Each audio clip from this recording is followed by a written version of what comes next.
Quarta Literária e nós vamos começar a nossa live falando sobre um conto maravilhoso de Machado de Assis que se chama Uns Braços.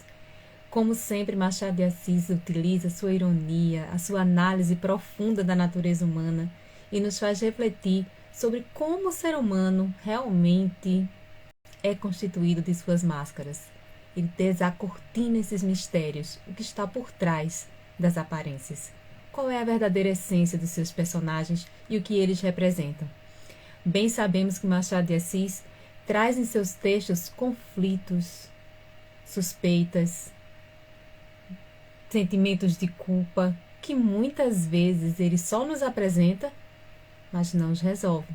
Ele deixa que você, enquanto leitor, eu, enquanto leitora, faça essa análise profunda e consiga ver através da sua escrita, por meio das suas nuances que são muito organizadas e bem estruturadas, o que está de fato nas entrelinhas. Boa noite, Adriana, seja bem-vinda. O que está de fato nas entrelinhas. E de fato esse conto, ele acabou me surpreendendo e poderia ser simplesmente só mais uma história comum. Mas como bem soube fazer Machado de Assis, a gente vê três personagens ali bem situados dentro do seio familiar, mas que têm as suas complexidades em termos da sua personalidade, em termos do seu perfil psicológico. E Machado de Assis, de fato, soube explorar isso de uma maneira excepcional e convida o leitor a realmente perceber o que estaria por trás dessa convenção que coloca a mulher dentro de um determinado status social, coloca o marido dentro de um perfil já de acordo com o que a gente vem estudando até nos outros contos, um perfil não tão surpreendente, mas a gente vê também o próprio Inácio, que é o rapaz que faz parte aqui da história, que, na verdade, apresenta características ainda pueris, ainda adolescentes, mas a gente sabe que existe muita coisa a se revelar e que está por trás. Não à toa, o título do conto é Uns Braços. Mas vamos entender um pouquinho sobre como se passa essa narrativa, tentar situar alguns elementos dessa narrativa para entender melhor sobre o que se trata.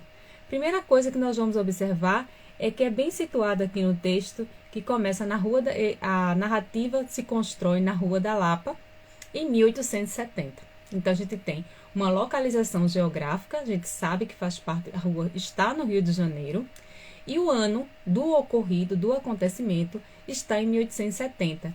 Como Missa do Galo, eu acredito que muita gente deva ter feito um contraponto, né, estabelecido uma relação. Também uma narrativa que dá essa ideia de memorialismo, ou seja, de voltar a uma situação do passado, não é? A gente já é colocado de uma maneira bem abrupta no momento em que Inácio está sendo maltratado por Borges, né? Porque Borges, na verdade, trata mal o menino que está ali trabalhando com ele. A gente vai entender melhor o contexto dessa narrativa. E a gente vai perceber também uma coisa muito interessante, que essa localização, ou seja, o menino está 5 semanas nessa casa porque está trabalhando com Borges, e também, mais uma vez, a gente observa a questão da importância que é a ascensão social também nesse conto. Isso porque o pai de Inácio havia feito com que ele fosse trabalhar com Borges porque acreditava que o ofício de trabalhar em cartórios faria com que ele ascendesse socialmente, que ele fosse mais bem pago, gostaria que ele inclusive fosse um procurador. Então, é com base nessas informações que vai se constituindo essa narrativa que se chama Uns Braços, porque na verdade os braços citados, e não à toa, né? Inclusive no conto, no título do conto, são os braços da Dona Severina, que é a esposa de Borges. Mas vamos entender um pouquinho lá o início da história, eu vou fazer um resumo e depois a gente vai analisar algumas partes que são mais significativas. Só um minutinho que eu vou beber um pouquinho de água. Vamos lá. Vamos começar observando um pouquinho algumas informações a respeito de Inácio. Inácio é um rapaz de 15 anos, ele está trabalhando com Borges, né, que é um solicitador, ele trabalha com despachos em em cartórios. Então ele tem esse tipo de vida. Borges é um homem muito turrão, muito grosseiro, passa a maior parte do seu tempo falando mal das pessoas, criticando as pessoas, ou seja, ele é bastante agitado e agressivo. E nós temos a outra personagem principal, que é Dona Severina, que é uma mulher que, na verdade, ela, como consta o texto, tem 27 anos. Além de ter esses 27 anos, o Machado de Assis, eu acho interessante, porque ele mais uma vez coloca aquela ideia de nem é bonita, nem é feia, uma mulher simples, e a gente sabe que com certeza não tem uma vida social e status na questão de financeira muito elevada, porque é colocado no texto que ela usava, né, deixava os braços à vista, porque na verdade os vestidos que ela tinha com mangas mais longas já estavam gastos. Então esse dado dentro do texto já mostra que não eram pessoas ricas, mas enfim, viviam assim de uma maneira humilde, mas confortável naquela casa. Então a gente vê ali, né, uma ideia, a gente já tem uma ideia de como se configura essa família no período oitocentista, em que as mulheres, inclusive, é importante a gente frisar, não era comum que elas andassem na rua mostrando os braços. E a atração de Inácio pelos braços se dá justamente por causa disso. Como as mulheres andavam muito cobertas, utilizavam até luvas, assim, quando uma mulher, por exemplo, mostrava os braços, era algo que chamava muita atenção. Já seria uma situação mais dentro do ambiente da casa, ou seja, ela estaria dentro de casa, na sua intimidade, para que pudesse mostrar os braços, porque na rua isso não era considerado algo normal. O texto, inclusive, diz que ela não fazia isso como uma mulher faceira, ou seja, já justifica, já mostra que não era porque ela estava querendo se mostrar ou seduzir alguém, mas porque de fato não tinha vestidos, vamos dizer assim, adequados para utilizar dentro de casa. E aí a gente vê que Inácio, ele passava a maior parte do tempo dele trabalhando com Borges, trabalhava bastante, só que ele era menino ainda, inexperiente, e fica ali só tendo o seu momento de auge, de prazer, quando ele está justamente na casa, na hora das refeições, e quando ele finalmente pode olhar ou admirar os braços de Dona Inácia. Então, o texto, inclusive, coloca aqui, a gente vai observando que ele diz várias vezes que queria ir embora, mas ele acabava ficando. E por que ficava? Porque, de fato, ele não conseguia mais tirar da cabeça dele, ele tinha uma verdadeira fixação por aqueles braços.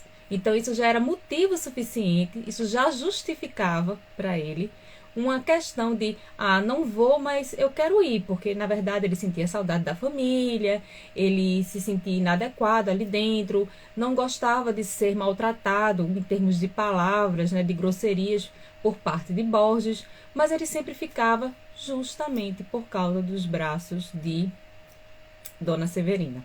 Então a gente vai observar claramente que existe uma questão já colocada, claro que de uma maneira muito sutil, mas é bem colocado no texto, que existe uma sensualidade, um despertar do desejo muito aflorado dentro da história.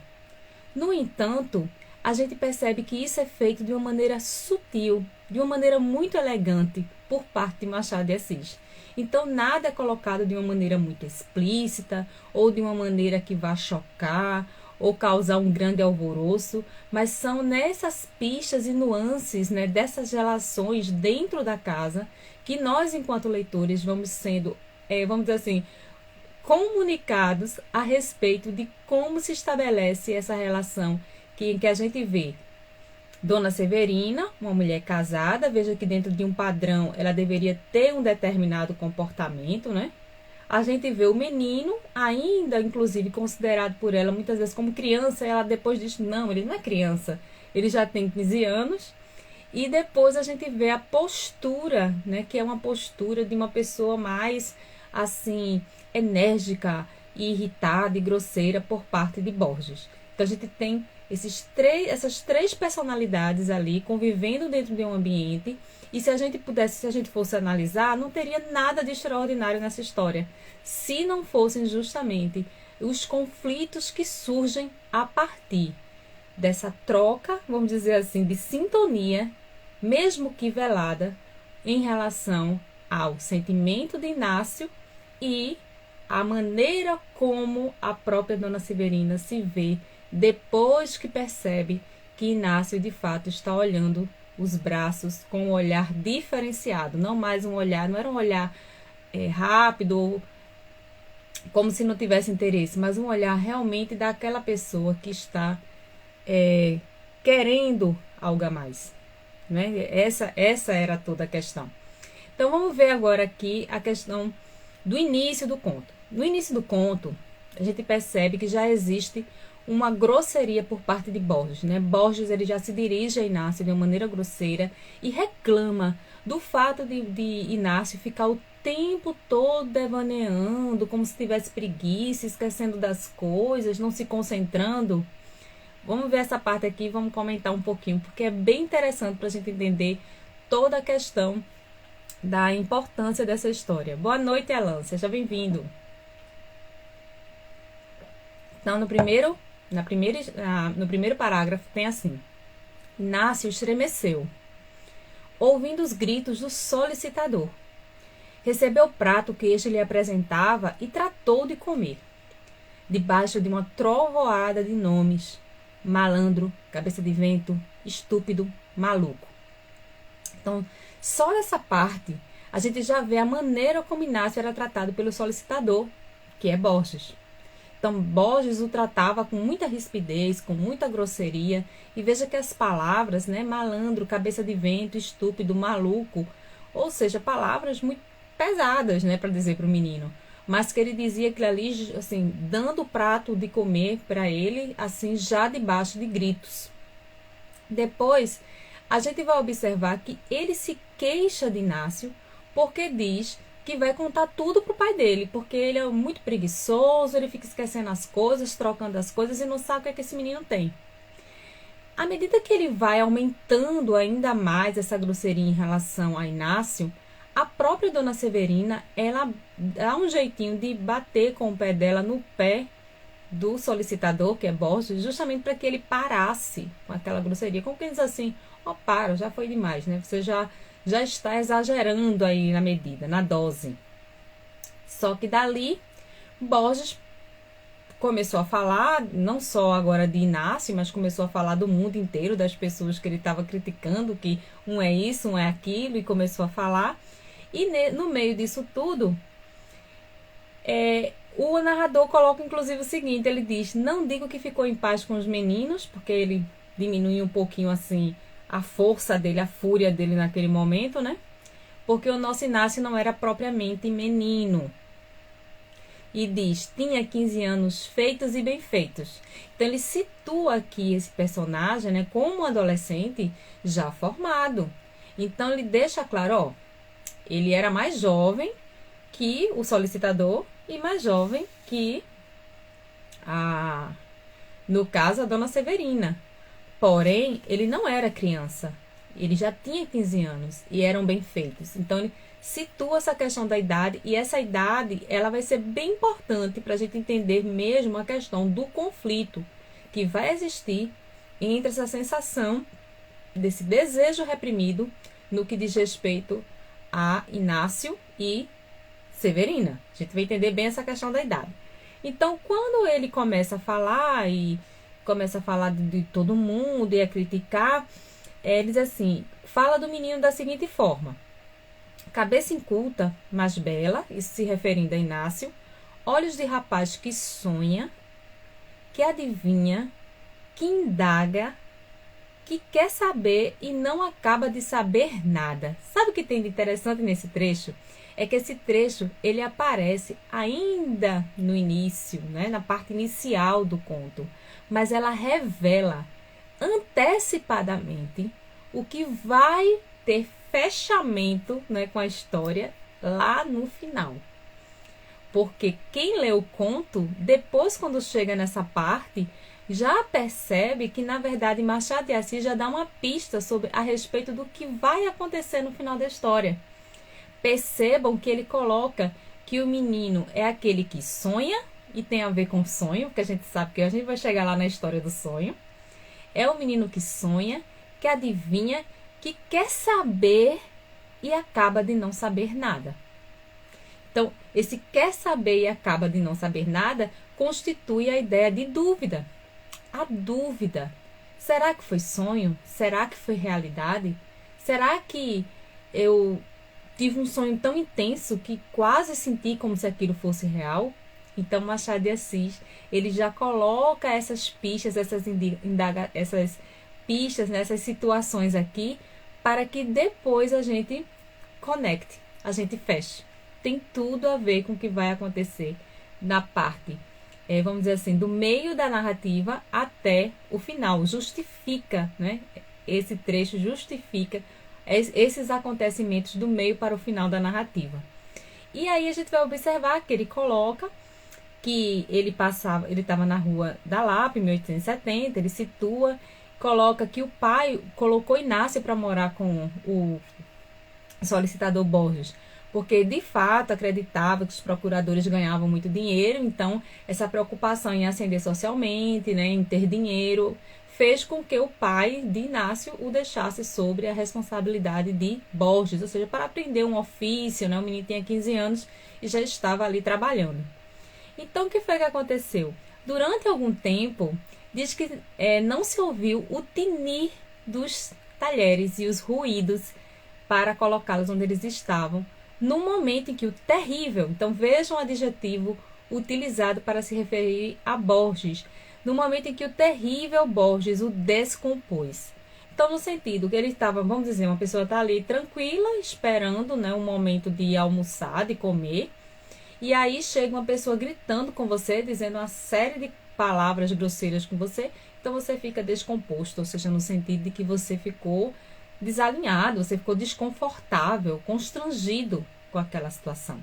Então, após todo esse escândalo de Borges, que já foi o criticando, dizendo que ele era estúpido, que era malandro, que era cabeça de vento e aquelas palavras todas, ele ficou com tanto medo que ele nem fez barulho, ele estava comendo ali com os talheres, mas sem chamar a atenção de Borges, imagino que pensando que de repente ele chamasse a atenção, poderia ser, vamos dizer assim, alvo de novo das grosserias de Borges. Então, ele preferiu ficar quietinho ali na dele.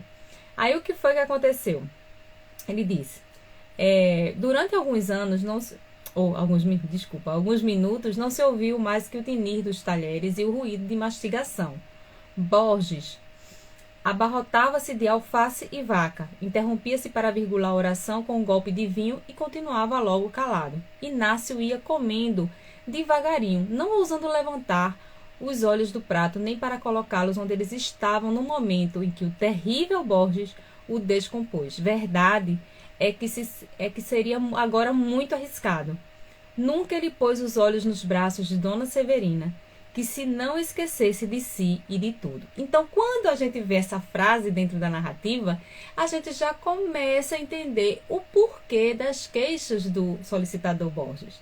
Porque, na verdade, como o menino já estava lá há 5 semanas, né, o tempo que ele já estava, ele passou a ter essa desconcentração, ele passou a não fazer as coisas direito, provavelmente por lógica do texto, né, lógica interna do texto, porque ele estava, de fato, pensando demais nos braços de Dona Severina, ou seja, que era algo que causava emoção, era uma descoberta, né, era a questão assim, que fazia com que ele até esquecesse a vida dura e complicada, né, e que ele tinha relação, no que diz respeito à relação que ele tinha com o Borges.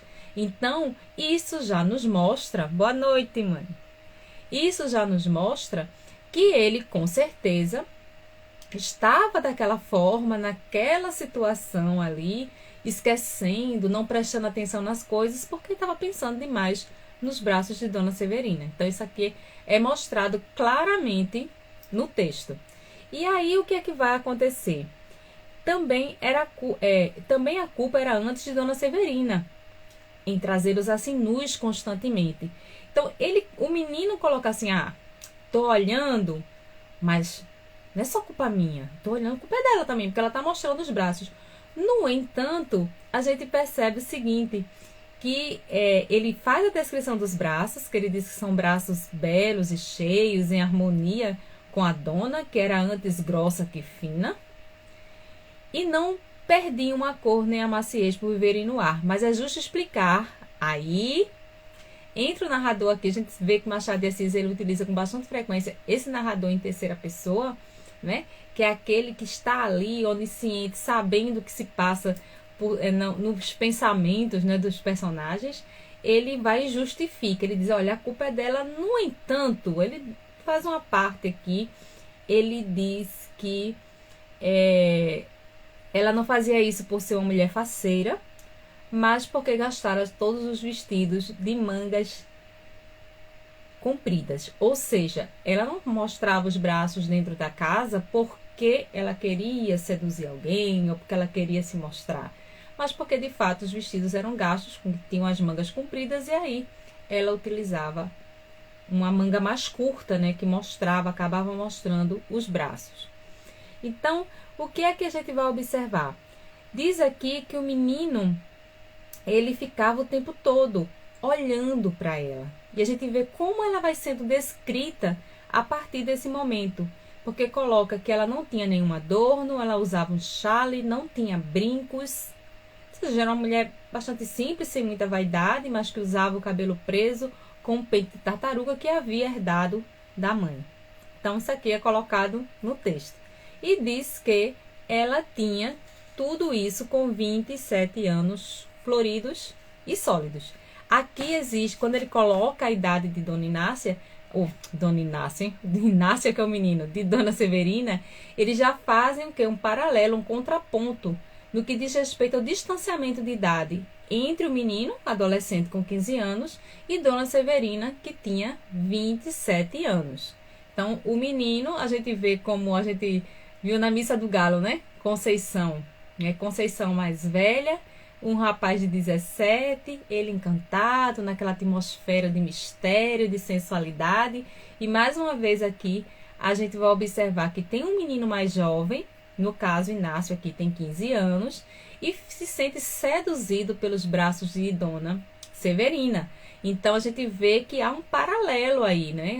Essa coisa da sensualidade. Embora a narrativa ela vá por um caminho diferente, a correspondência seria esse tom da memória, do recordar de algo que aconteceu há algum tempo, né? No caso do Missa do Galo, é o próprio menino, né, que conta o que aconteceu com ele há um tempo atrás. Aqui a gente tem um narrador em terceira pessoa, mas a gente percebe essas correspondências quando a gente vê claramente que existe uma mulher mais velha, que é alvo do desejo, né? E essa mulher, que também é alvo do desejo, ela se coloca dentro da narrativa como aquela que se sente até envaidecida por ser notada, desde que o marido, mais uma vez aqui, é a referência de ausência e de distanciamento, de frieza. Ou seja, a mulher, ela não é admirada, ela não se sente amada, ela não se sente, vamos dizer assim, desejada pelo marido. E aí parece-me que é um alvo fácil, né? Uma situação propícia para que algumas coisas comecem a passar pela cabeça, por exemplo, da mulher dentro dessas condições. E aí a gente está falando da mulher lá, do século XIX, com uma série de regras e de convenções e aprisionada dentro de um modelo que, socialmente, se ela quisesse romper, ela deveria arcar com consequências muitas vezes drásticas, né? Porque era coisificada, era a mulher realmente só vista para casar, viver ali, ela não precisaria ser amada, ela precisaria simplesmente cuidar da casa e cuidar dos filhos. Esse era o papel social da mulher no século XVIII, XIX, e assim vai, até antes disso, né? E ainda chegamos nisso. Esse mesmo papel a gente vê ainda no século XX, não é? Ainda no século XX a gente vê esse mesmo tipo de situação. Então, o que acontece? Ele fica ali olhando, a gente tem uma descrição de Dona Severina, a gente tem uma ideia de como ela é. Para depois a gente perceber o seguinte, Dona Severina, ela começa a ficar desconfiada. Desconfiada desses esquecimentos, dessa cabeça de vento de Inácio, o que estaria acontecendo com o menino. E ela começa a pensar no seguinte: quando eu tô ali com ele no momento, né, que a gente vai à mesa, vai comer, ele fica um tempo olhando para os meus braços. Tem alguma coisa estranha com Inácio. Será que ele não estaria me desejando? E aí ela pensa, não, como isso? Ele é uma criança. E essa palavra criança, a gente vê que a palavra criança é colocada, embora ele fosse um adolescente, justamente pela distância que existia, da questão da idade, né? Ela com 27, ele com 15, para ela, ele ainda era uma criança. Então, nesse sentido. Mas, ao mesmo tempo, ela disse, não, mas ele não é tão criança assim, porque ele já tem umas penugenzinhas, assim, como se fosse um bigodinho. E começou já a ver Inácio a partir de uma perspectiva diferente. Aquilo incomoda a princípio, porque ela fica, será que eu estou sendo maldosa? Será que eu deveria contar para Borges que esse menino está me olhando de uma forma diferente? Mas, ao mesmo tempo, se não for, e se eu estiver enganada? A Adriana botou, os braços são objeto de sedução de Inácio. Exatamente. Ô, menina, aqueles braços ali estavam fazendo a revolução no menino, né? Ele era objeto, de fato, de desejo dele, né? De sedução. Ele não parava de pensar nisso, né? O tempo todo ele pensava nos braços dela.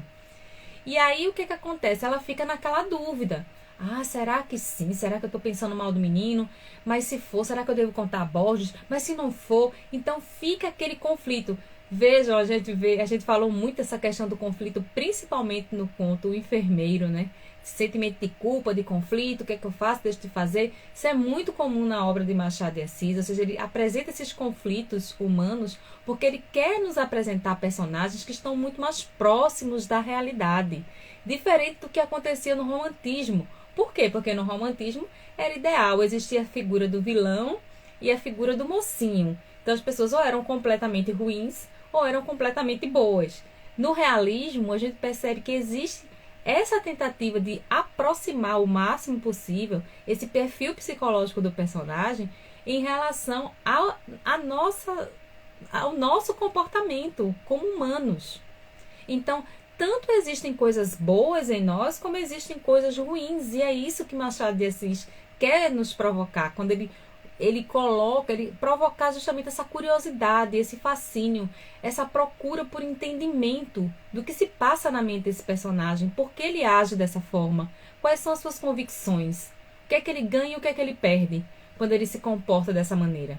Então, quando a gente vê, por exemplo, uma mulher, 27 anos, casada, que começa a perceber que o menino que está morando com ela, porque trabalha com o marido dela, né, é um menino que provavelmente, porque ela não tinha certeza, está olhando para os braços, olhando para ela de uma maneira diferente, ou seja, como se estivesse de fato desejando, aquilo dá uma reviravolta na cabeça dela. Mas sabe por quê? Porque a princípio ela fica incomodada, mas depois ela começa, mas por que ele não poderia me achar bonita, me achar interessante? E a gente vê que essa mesma ponta é colocada em outros personagens de Machado. Lembra dos contos que nós fizemos as análises anteriormente? Essa mulher que de repente fica fascinada justamente pelo fato de que ela passa a ser desejada. E ela quer ser desejada, ela quer se sentir importante, se sentir amada, se sentir querida. A mesma coisa acontece aqui com Dona Severina. Ela, depois do susto, vamos dizer assim, do incômodo de saber que o menino estava olhando para ela, ela chega na fase do mas não há tanto mal nisso, né? Afinal de contas, eu sou bonita, eu sou interessante, por que o menino não poderia me desejar? Então isso meio que conforta. E aí é quando ela começa a querer tirar a prova de que de fato, se de fato o menino estaria namorado, apaixonado por ela. O interessante é que Inácio, ele olha, né, ele tem alguns momentos, é tudo muito calculado, né, até porque não poderia dar assim as vistas de Borges, né? Mas ele se concentra, olha os braços, ele tenta subir um pouco, inclusive tem uma parte do texto que fala assim, ele tenta levantar um pouco mais olhar, mas ele nem pode, porque ele tá ali comendo, mas aproveitando enquanto ele come, entre uma garfada e outra, ele observa esses braços. E o interessante é que enquanto isso se processa na mente dela como um conflito, o Borges, que é um grande de um tagarela, que fala, boa noite, Patrícia, seja bem-vinda, que fala o tempo todo, reclama o tempo todo, ele simplesmente vai e pergunta, o que é que tá acontecendo? Você tá pensando em quê? Aí ela vai e diz, não, eu tô lembrando de Dona Fortunata, que a gente nunca mais foi fazer uma visita, a gente deveria aproveitar um dia desses. Olha como ela foi astuta, ela foi rápida no raciocínio. A gente poderia aproveitar para fazer uma visita, faz muito tempo que a gente não passa por lá. E aí, gente, eu acho bem interessante que quando ele começa a falar mal da família da Fortunata, que é um povo que fala demais, que os filhos, tem gente da família dela que é preguiçoso, então ele já começa a emendar de novo na crítica às pessoas da família ali da Dona Fortunata, que é citada no texto, e ela aproveita para tirar. Mas tem uma frase dele que, embora ele tenha ido para esse caminho de Dona Fortunata, que eu achei bem interessante, porque ele coloca da seguinte forma, deixa eu ver aqui, uma partezinha que ele até critica, ele diz que todo mundo na casa agora está assim, desconcentrado. E tem uma partezinha no texto que diz assim, agora todo mundo aqui na casa está desconcentrado. Isso ficou um pouco complicado para ela. Boa noite, Ariadne. Por que ficou complicado? Porque, na verdade, ele já tinha reclamado de Inácio ficar o tempo todo com a cabeça de vento, sem se concentrar nas coisas. E agora a mulher também, aí fica um negócio complicado para ela. Então, ela soube sair da situação, mas mesmo assim, ele diz que tinha remédio para isso. Então, sutilmente, ele diz, se está acontecendo alguma coisa aqui, eu posso resolver. Faz uma ameaça ali. E diz que ela ficava alisando ele, tentando acalmá-lo e com medo que ele ficasse com raiva. Veja, gente, que coisa interessante. Quer dizer, veja a repressão, a opressão, né, que essa mulher vivia. Ela vivia com um homem que xingava, que reclamava o tempo todo. Ele de todo não era mal, assim, no ponto de bater ou coisa nesse sentido.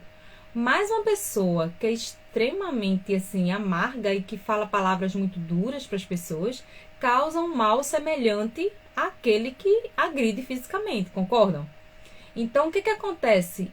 Diz que ela tentava acalmar, alisando ele, mas ainda com medo que aquilo virasse contra ela. Então, só essa parte já nos dá uma indicação muito clara do quanto Borges era uma pessoa difícil de lidar. E que não foi à toa que ela ficou encantada com os olhares de Inácio, né? Intolerante, exatamente. Exatamente, mãe. Então, não foi à toa que isso aconteceu. Porque você vive num ambiente de muita repressão, de que tudo é grito, tudo reclama, tudo aquilo. E de repente você vê alguém que parece olhar para você com um pouco mais de carinho, de ternura, você diz, olha que legal, né? De mal nenhum não tá me fazendo. E pelo menos ela acredita que tenha sido essa a perspectiva dela nesse primeiro momento. Só que aí, gente, o que aconteceu foi o seguinte.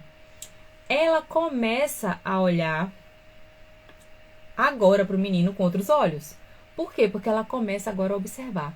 Será que de fato ele fica olhando para os meus braços? Eu agora vou ficar observando. O texto coloca que já nessa noite, Dona Severina mirava por baixo dos olhos os gestos de Inácio. Não chegou a achar nada, porque o tempo do chá era curto e o rapazinho não tirou os olhos da xícara. No dia seguinte, pôde observar melhor, e nos outros, otimamente. Percebeu que sim, que era amada e temida. Amor adolescente e virgem, retido pelos liames sociais e por um sentimento de inferioridade que o impedia de reconhecer-se a si mesmo. Dona Severina compreendeu que não havia recear nenhum desacato e concluiu que o melhor era não dizer nada ao solicitador.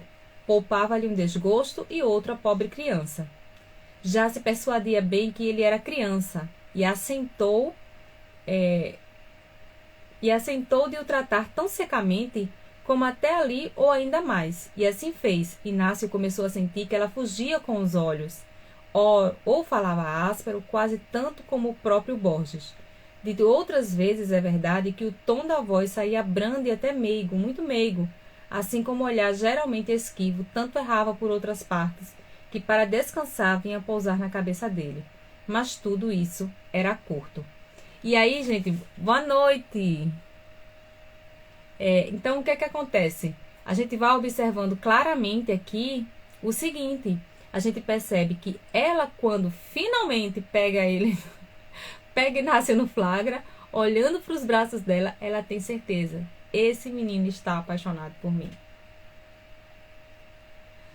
Bom, pensou, não vou dizer nada para Borges, porque isso vai ser, oh meu Deus do céu, imagina Borges sem saber que Inácio estaria com outros olhos, né, olhando para a mulher dele com outros olhos. Você imagina se Severina chegasse e contasse para Borges que o menino estava olhando para os braços, que o menino estava apaixonado por ela. A confusão que isso seria. Então ela preferiu não dizer nada. Só que preferiu não dizer nada, mas começou a tratar o menino com rispidez, ou seja, ela queria manter o quê? Uma distância. Então disse, não, vou começar a tratar ele assim um pouquinho mais ríspida, vou ser um pouquinho mais grosseira, vou causar um distanciamento, que é para ver se esse menino para de me olhar dessa forma. Só que aí, eu acho bem interessante esse conto, que embora ela tivesse feito isso, com o tempo ela começa já a tratá-lo de uma forma mais, assim, comum.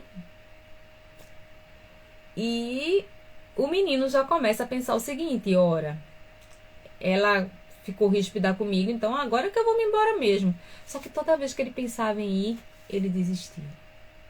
Ele ficava pensando, eu vou me embora, mas não, eu vou ficar. Mas só queria ficar por causa dos braços de Dona Severina.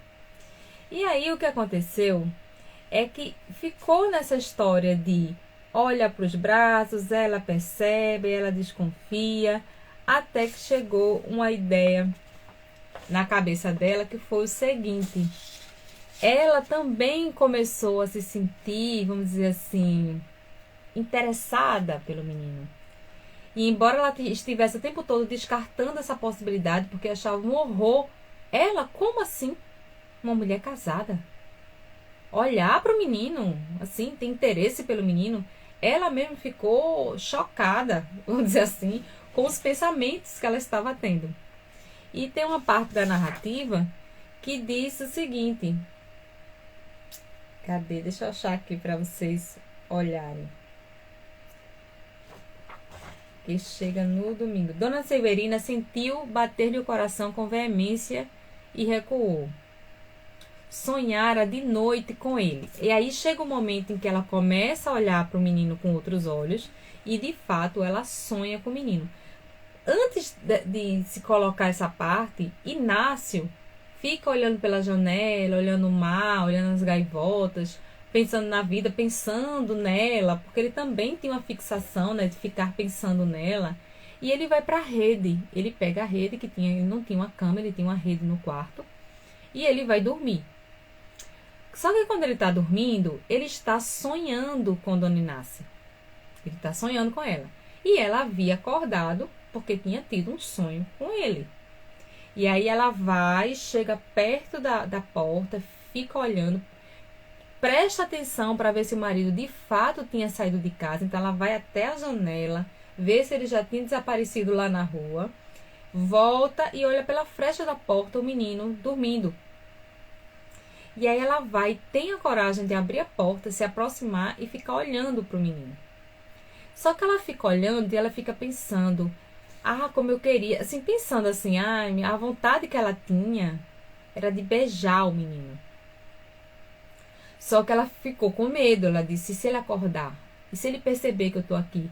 Então teve até um momento que um gato faz um barulho, ela acha, por exemplo, que é o marido que retornou para casa, ela sai do quarto apressada, verifica, quando volta fica achando, será que ele acordou? Será que Inácia acordou e viu que eu estava aqui dentro do quarto? Só que não, porque Inácia tinha um sono muito pesado.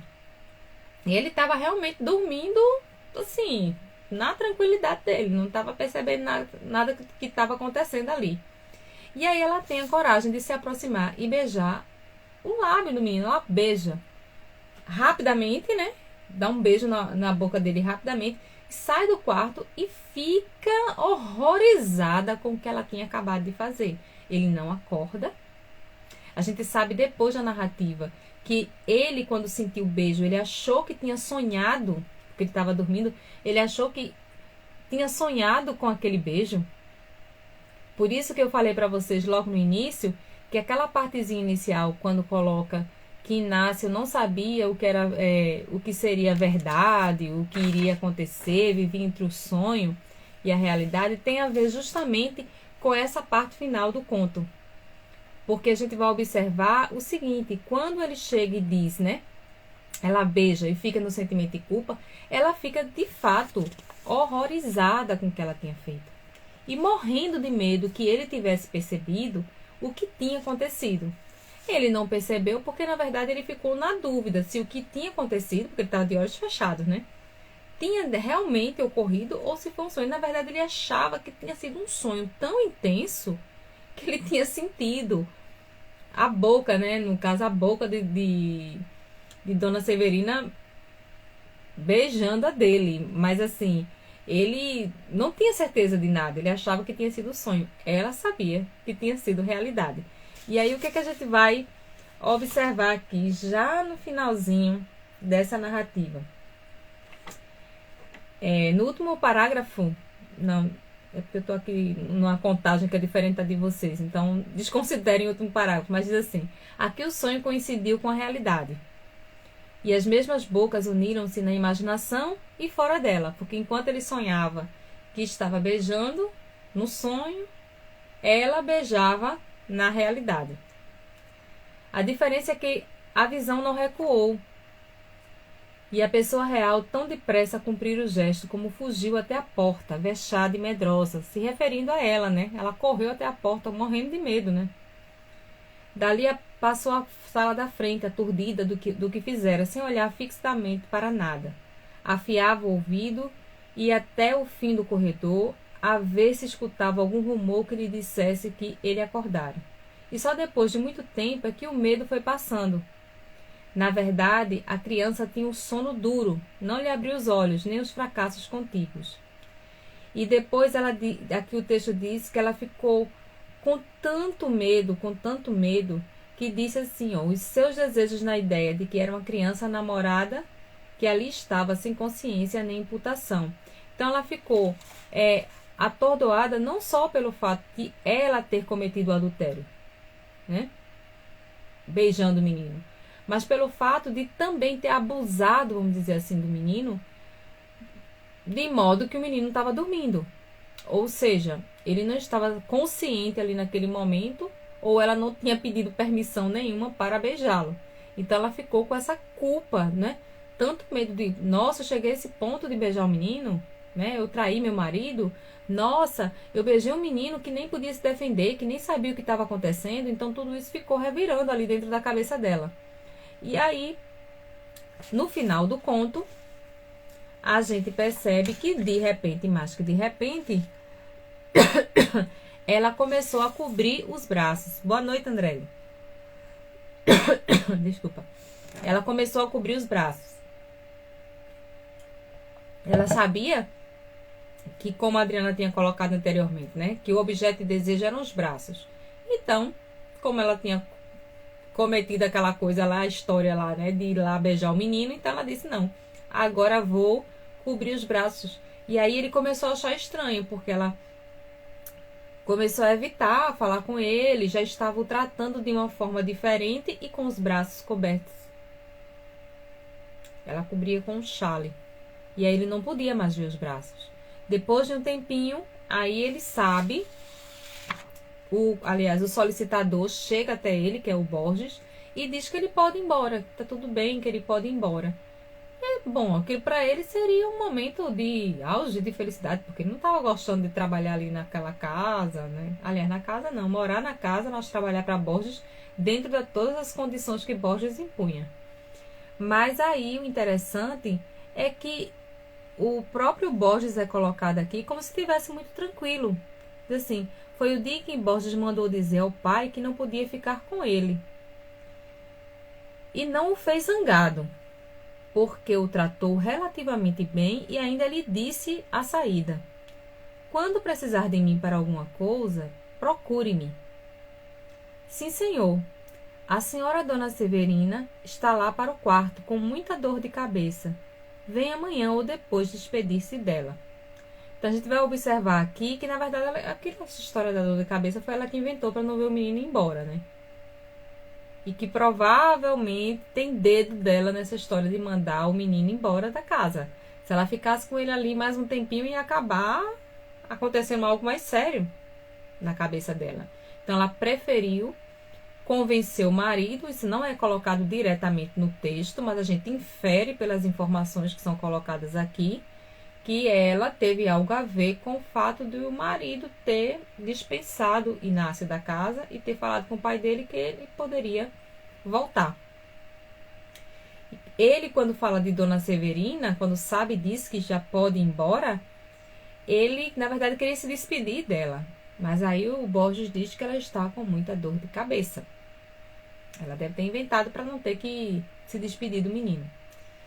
O interessante, gente, é que no último parágrafo desse conto, a gente vê que, embora Inácio tenha tido outras experiências e vivido outros amores, ele nunca esqueceu de Dona Severina, do encantamento que ele teve com os braços dela, já tempos, né, passados na vida dele. E isso aí também a gente percebe que tem uma relação com Missa do Galo, que a gente vê o menino de 17 anos, o Nogueira. Ele diz que nunca esqueceu e nunca compreendeu o que havia acontecido durante aquela conversa com Conceição. Aqui não houve uma conversa. Houve uma mulher, né, que é a Dona Severina, que beija o menino enquanto ele dorme. O menino não se apercebe ou tem qualquer ideia de que aquilo de fato foi realidade, mas ela sabia e se sentia culpada pelo que tinha ocorrido. E ele é dispensado. Mas o texto coloca exatamente isso no final. Inácio saiu sem entender nada, não entendia a despedida, nem a completa mudança de Dona Severina em relação a ele, nem o chale, nem nada. Está falando do chale porque ela começou a usar o chale para cobrir os braços, né? Então ele não estava entendendo, porque ele estava dormindo, ele não sabia, né, que o beijo realmente tinha acontecido. Estava tão bem, falava-lhe com tanta amizade. Como é que de repente tanto pensou que acabou supondo de sua parte algum olhar indiscreto, alguma distração que a ofendera? Não era outra coisa. E daqui a cara fechada e o chale que cobria os braços tão bonitos. Não importa, levava consigo o sabor do sonho, e através dos anos, por meio de outros amores mais efetivos e longos, nenhuma sensação achou nunca igual à daquele domingo, na Rua da Lapa, quando ele tinha 15 anos. Ele mesmo exclamava às vezes, sem saber que se engana. E foi um sonho, um simples sonho. Interessante, né? Que ele diz que mesmo depois de tanto tempo, ele nunca mais esqueceu deste bendito sonho que na verdade foi realidade, porque de fato ela beijou, mas ele não sabia. E ele ficou a vida inteira achando que tinha sido um sonho, que ele sonhou e que parecia tão real que ele tinha sentido como se tivesse realmente sido beijado. Então, assim finaliza o conto.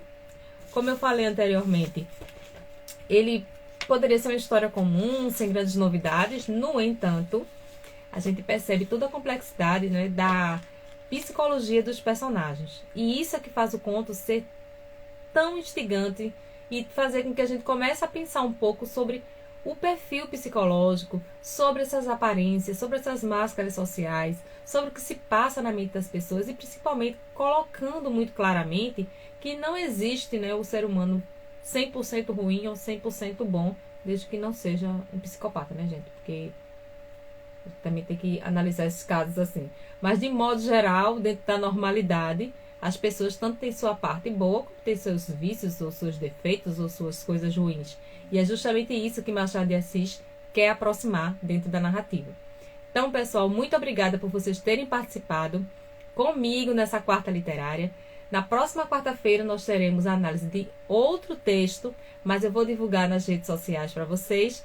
E lembrando que quem quiser participar do desafio 5 contos de Clarice Lispector em 5 dias, é só entrar no grupo. Se você já faz parte do grupo, já participou do desafio do Machado de Assis, é só permanecer no grupo, que você já está inscrito no desafio. Mas se você ainda não é inscrito, aí sim, você vai lá no link da bio, você clica e automaticamente você já está entrando no grupo e participando conosco do desafio, que vai começar no dia 5 e vai até o dia 9 de setembro. Então, muito obrigada para vocês. Acompanhe aí os stories, né, as novidades que vão surgindo. Beijo e até a próxima.